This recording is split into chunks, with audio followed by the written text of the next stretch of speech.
તો આ તરફ પંચમહાલના ગોધરામાં વાવાઝોડા સાથે ધોધમાર વરસાદ વરસ્યો। કાળા ડિબાંગ વાદળો ઘેરાયા બાદ ખાબક્યો વરસાદ। ભર ઉનાળે ગાજવીજ અને ભારે પવન સાથે માવઠું વરસ્યું। કમોસમી વરસાદથી શહેરના માર્ગો પાણી થયા છે, તો એકાએક વરસેલા વરસાદથી બચવા લોકોએ દોટ મૂકી હતી। કમોસમી વરસાદથી સામાન્ય જનજીવન પર પણ અસર પહોંચી છે। તો પંચમહાલમાં ભારે પવન સાથે વરસાદથી ગોધરામાં પણ નુકસાન વ્યાપ્યું છે। અચાનક ફૂંકાયેલા ભારે પવનથી વૃક્ષો અને દિવાલો ધરાશાયી થયા। જૈન સોસાયટી પાસે દિવાલ ધરાશાયી થતા કારને નુકસાન પહોંચ્યું છે। વૃક્ષ ધરાશાયી થવાના કારણે દુકાનનો આગળનો ભાગ તૂટ્યો હતો। સદનસીબે બંને ઘટનાઓમાં કોઈ જાનહાનિ નથી થઈ। તો ઠેર ઠેર વરસાદી માહોલ છવાયો છે, ત્યારે પંચમહાલમાં પણ વરસાદી માહોલ છવાયેલો જોવા મળ્યો। પંચમહાલના ગોધરામાં વૃક્ષ ધરાશાયી થવાની ઘટના સામે આવી।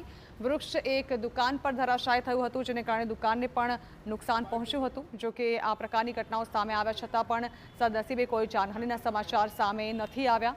આ અંગે વધુ માહિતી સંવાદદાતા નિકુંજ પટેલ આપી રહ્યા છે। નિકુંજ, જાણવા માંગીશું કેવો વરસાદી માહોલ છવાયેલો છે પંચમહાલમાં?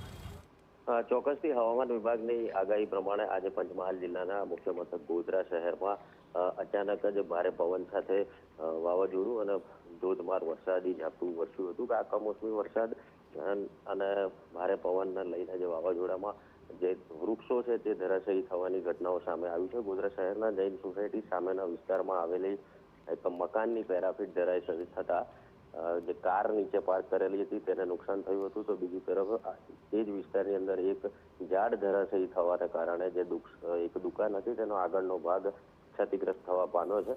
તો ગોધરા શહેરના જે મુખ્ય કલેક્ટર કચેરીનો મુખ્ય પ્રવેશ દ્વાર છે ત્યાં પણ એક ઝાડ ધરાશાયી થયું છે। તો તેની સામેના વિસ્તારમાં પણ ઝાડ ધરાશાયી થવાની ઘટના સામે આવી હતી।